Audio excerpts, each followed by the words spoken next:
vous allez bien. Pour celles et ceux qui ne me connaissent pas encore, je me présente, je m'appelle Céline et je couds depuis un peu plus de 3 ans maintenant. Aujourd'hui, cette vidéo sera consacrée à la réalisation d'une des versions de l'ensemble Alice de Cactophile. Comme à son habitude, Pauline propose un patron aux multiples variantes, puisqu'il vous est possible, grâce à celui-ci, de réaliser soit la version brassière, soit la version brassière à volant, la version top ou la version nuisette, ainsi que le pantalon ou le short. Pour ma part, j'ai fait le choix de partir sur la version la plus complète, donc celle du top avec le pantalon, ce qui vous permettra, en suivant cette vidéo, de réaliser la version de votre choix. Pour la couture, il est préconisé de partir sur un tissu extensible. Si comme moi vous avez fait le choix de partir sur un tissu non extensible, je vous conseille de réaliser une toile pour la partie haut, puisque à l'arrière, il vous faudra rajouter un certain nombre de centimètres pour pouvoir enfiler le vêtement par la suite. Mais passons tout de suite aux étapes de la couture. Avant de commencer, je vous conseille de surjeter les bords de votre coupon de tissu et de le laver afin d'éviter tout risque de rétrécissement par la suite.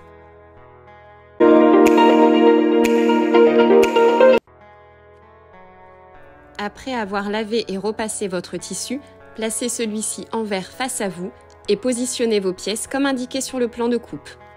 Une fois vos pièces positionnées sur votre tissu, pour avoir une belle coupe régulière, je vous conseille de toucher le moins possible votre tissu et d'éviter de trop lever vos ciseaux. Veillez aussi à ce que la lame reste en contact permanent avec le support sur lequel vous avez placé votre tissu. Pensez également à marquer vos crans en faisant une entaille au ciseau sur quelques millimètres.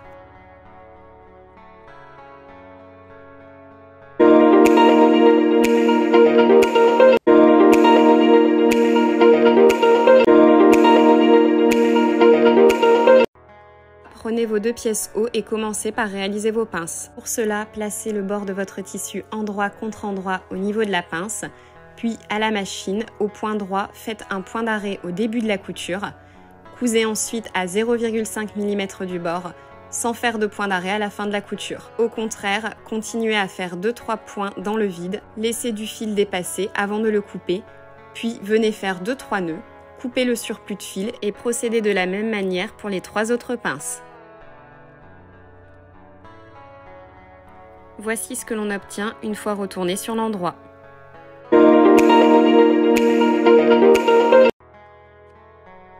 Commencez par prendre vos 4 pièces froufrou, pliez-les en deux envers contre envers, plaquez ce pli au fer, puis placez un fil de fronce à 0,5 mm du bord.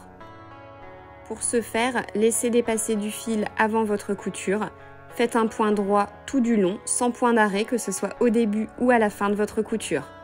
Et laissez également dépasser du fil à la fin. C'est en tirant sur le fil côté canette que vos fronces se créeront. Froncez vos froufrous jusqu'à ce qu'ils fassent la même longueur que vos bretelles. Ensuite, sur 2 de vos bretelles, venez placer vos froufrous bord à bord avec l'endroit de votre tissu, de chaque côté de l'une d'elles, comme vous pouvez le voir sur la vidéo. Répartissez vos fronces, puis réalisez une couture point droit avec point d'arrêt début et fin de couture à 0,5 mm du bord.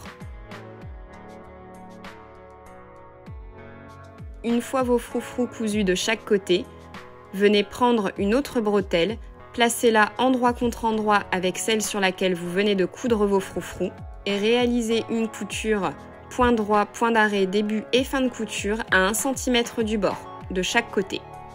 Procédez de la même manière pour la seconde bretelle, puis retournez vos bretelles sur l'endroit.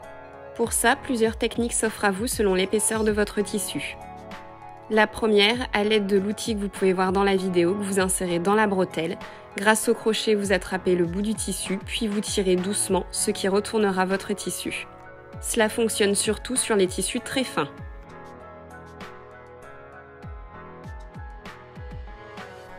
La seconde nécessite d'avoir fermé la bretelle par une couture d'un des 2 côtés et de disposer d'une paille et d'un pic à brochette. Vous insérez la paille dans le trou de la bretelle, puis, comme sur la vidéo, vous entourez votre pic du tissu, puis vous l'enfoncez dans la paille, ce qui retournera le tissu. Cela fonctionnera pour une version sans froufrou. Pensez à découdre le point fait pour fermer la bretelle d'un des 2 côtés.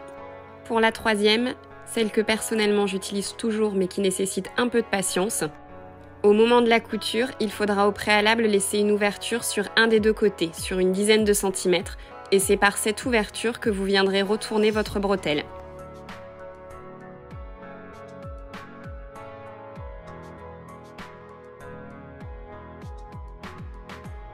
Ensuite, vous pouvez fermer l'ouverture par une piqûre-nervure à quelques millimètres du bord, point d'arrêt, début et fin de couture. Dans tous les cas, vous pouvez venir cranter vos surplus de couture avant de retourner votre tissu sur l'endroit. Reprenez ensuite vos deux pièces hauts. Sur l'un des deux hauts, au niveau de vos repères, venez épingler vos bretelles, puis réaliser une couture de maintien à 2 mm du bord, ce qui permettra de faciliter la couture des deux hauts ensemble par la suite. Ensuite, fermez vos hauts en les plaçant chacun endroit contre endroit et en réalisant un point droit à 1 cm du bord, point d'arrêt début et fin de couture. Une fois vos bretelles précousues, reprenez votre deuxième haut et venez le coudre endroit contre endroit à 0,5 mm du bord par un point droit, point d'arrêt début et fin de couture, en faisant attention à bien faire correspondre vos différents crans et à rentrer vos bretelles vers l'intérieur.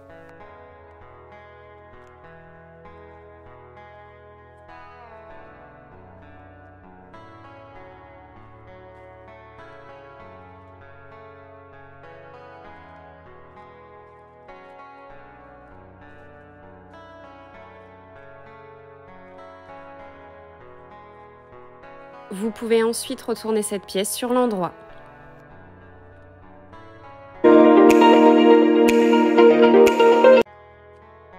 Reprenez ensuite vos deux pièces bas, cousez-les par les côtés endroit contre endroit par un point droit à 1 cm du bord, point d'arrêt début et fin de couture, puis surjetez les marges de couture.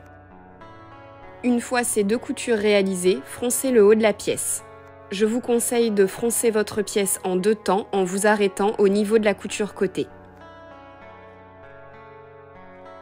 Une fois que votre bas fait la largeur de votre haut, avec vos coutures côté qui correspondent, venez coudre votre bas à votre haut endroit contre endroit par un point droit à 1 cm du bord, point d'arrêt, début et fin de couture.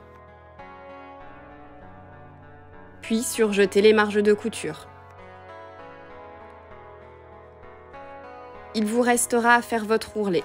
Personnellement, j'ai fait le choix d'un ourlet rouloté à la surjeteuse, mais si vous souhaitez faire un ourlet classique, vous devrez faire un premier rentré vers l'envers de 1 cm que vous plaquerez au fer, puis un second rentré d'1 cm que vous plaquerez également au fer, avant de réaliser une piqûre nervure à quelques millimètres du bord, au point droit, point d'arrêt début et fin de couture.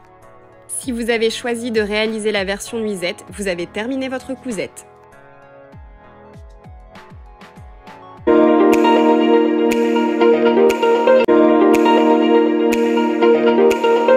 Prenez une de vos pièces fond de poche et un de vos bas devant. Placez-les endroit contre endroit comme sur la vidéo, puis cousez-les ensemble par un point droit à 1 cm du bord, point d'arrêt début et fin de couture, en vous arrêtant au niveau de ce cran. Vous pouvez ensuite surjeter les marges de couture. Prenez ensuite une des deux pièces petit côté devant et placez-la endroit contre endroit avec votre fond de poche. Puis cousez-les ensemble par un point droit à 1 cm du bord, point d'arrêt début et fin de couture. Vous pouvez ensuite surjeter les marges de couture. Voici la couture que vous devez obtenir. Positionnez ensuite votre poche comme elle doit l'être par la suite et bâtissez votre poche en la fixant en haut et sur le côté par une couture à 0,5 mm du bord, point d'arrêt début et fin de couture. Procédez de la même manière pour la seconde poche avec le second bas devant.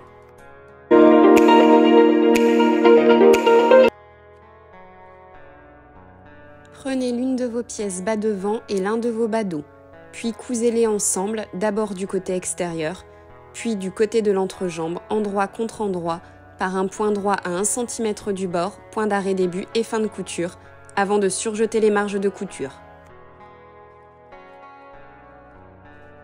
Procédez de la même manière avec les deux autres pièces. Une fois ces coutures réalisées, venez placer vos deux entrejambes endroit contre endroit en faisant attention à faire correspondre vos devants de pantalon et vos dos de pantalon, Puis réalisez une couture au point droit à 1 cm du bord, point d'arrêt début et fin de couture, avant de surjeter les marges de couture.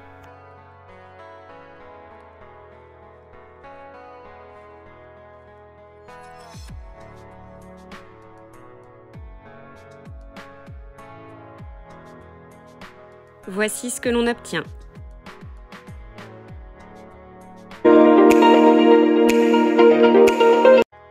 Repliez votre ceinture endroit contre endroit par les petits côtés et réalisez une couture au point droit à 1 cm du bord, point d'arrêt début et fin de couture, avant de surjeter les marges de couture.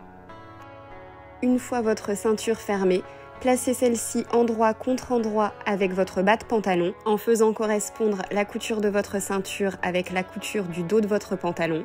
Puis cousez-les ensemble au point droit à 1 cm du bord, point d'arrêt début et fin de couture.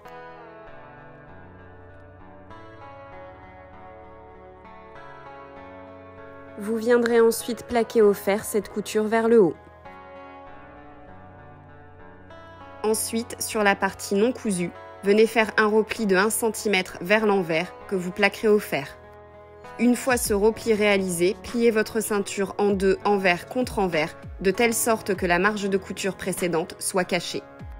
Puis réalisez une couture nervure à quelques millimètres du bord avec un point droit, point d'arrêt début et fin de couture, tout en laissant tout de même une ouverture d'une dizaine de centimètres, qui vous permettra par la suite de faire passer votre élastique. Une fois cette couture réalisée, prenez votre élastique, mettez une épingle à nourrice de chaque côté, fixez-en une des deux à votre extérieur de pantalon, puis passez votre élastique par le trou laissé dans votre ceinture en vous aidant de votre seconde épingle à nourrice pour le faire glisser.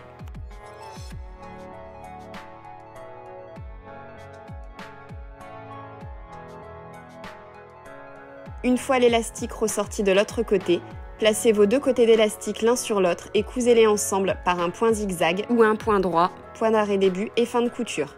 N'hésitez pas à refaire la couture plusieurs fois pour la solidifier. Venez placer votre élastique correctement dans votre ceinture.